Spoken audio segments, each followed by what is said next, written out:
So I decided to pull out the walkie talkies. This one's got batteries in it. And I don't have any ham radios that work on 11. At least not hooked up.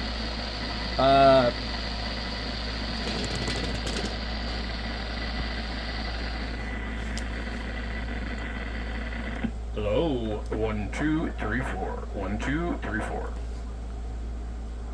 1 2 3 4. So this is an old Radio Shack, and the tab broke off of it, but I got all kinds of rechargeable batteries in it, and it's been just sitting on the shelf for, I don't know, 6 months, still charged up. You kind of, I mean, I think you just put some tape across the back of it and just forget about it, because you can just recharge it right through here if you really want to. It'd be way easier to charge it through here than it would be to take all these batteries out and recharge them. Yeah, I don't know what you would do with a radio like this anymore, but when I was a kid,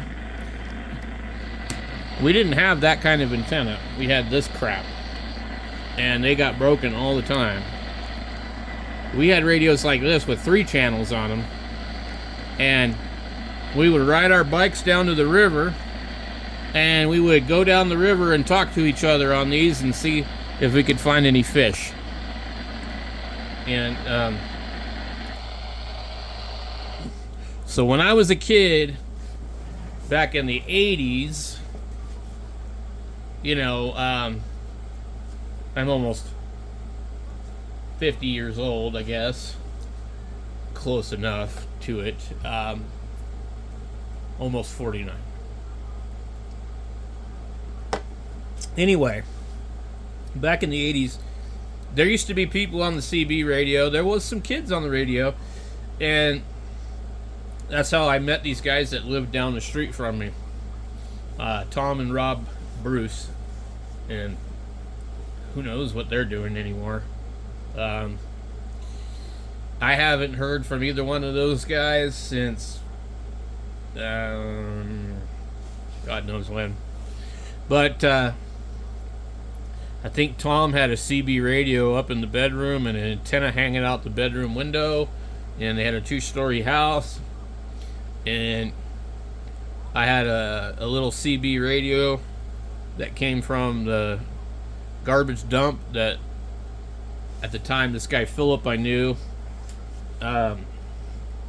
his dad worked at the landfill, and he'd have all this crazy stuff over there, and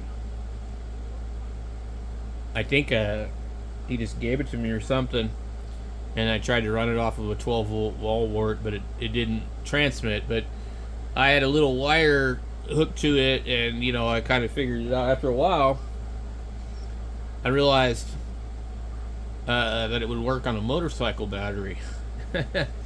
So anyway, I found these guys lived down the road from me, so that's how we all met. But we used to all talk on the CB radio, and there was a bunch of crazy people on there too. The local people were like, I don't know how old they were. I would have to guess back then they were probably in their 30s and 40s, you know, and we were like 12, 13 years old. So it was pretty weird. I would say that I probably got on the CB radio in 1987, and I was done in 88. Like, literally, I was only on there for, like, maybe not even a year. But I did have a lot of fun. And we used to carry around all kinds of other walkie-talkies that I don't know what channel they worked on, but our goal wasn't really to talk to local people. And if you had one of these and you were riding your bike around the river, you weren't going to talk to anybody else anyways. So, you know, they're only good for like very, very short distances. Even a 5-watt radio. So I think back then the 3-channel radios, they were like 1 watt maybe. Now for some reason they said 5 watts, but As far as I understand, the limit has always been 4 for AM. Once they officially made a limit. So how all these 5-watt radios existed in the first place is kind of strange. And it wasn't that, like, you're going to tell the difference between 4 and 5 watts. They advertised them as 5 watts. But the legal limit was 4. Lots of weird stuff. But anyway, I decided to pull this thing out. We're hearing a little bit of skip on 11 meters. This is probably not the best radio to listen to this on. Most ham radios, modern, or newer solid-state radios, don't have the equipped noise blanker and all that to deal with the interference that you're going to pick up on AM. It's just going to sound really bad. You're not going to be able to get rid of the noise. Now, as I recall, I think the ICOM 7300 does pretty good on AM, on the 10-meter band. 10-meter band, certain radios are really, really, really bad on AM. But most people don't use AM, so they don't realize. So the CB guys that get a hold of ham radios to use them on 11 meters obviously probably know which ones are good or bad. But there are certain ones that are absolutely unusable, I would say, for AM. Probably, I think a lot of the Yaesus, just not usable. And it's because the receive is just terrible, and the transmit usually isn't much better. But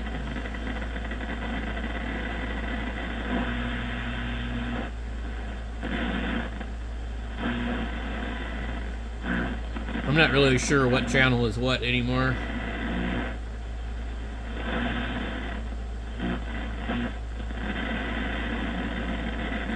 You usually hear the really serious CB guys on here. You see, it's a lot quieter. AM is just noisy,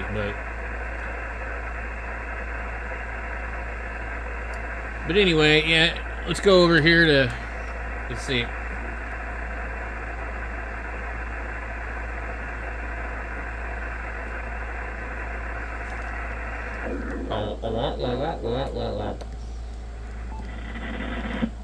One, two, three, four. 1, 2, 3, 4. Breaker.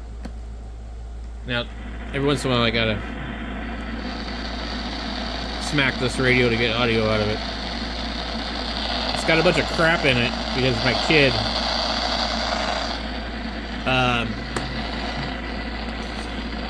when you're gonna laugh, but when Junior was a baby, I used to give him this thing to play with in his crib, and he would play with it, and he got like baby food all over in the corners of it. So I think I have another one of these for the battery back.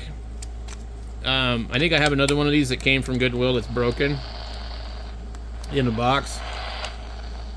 But what do you do with these? I mean, like, maybe a bunch of preppers or something could use them.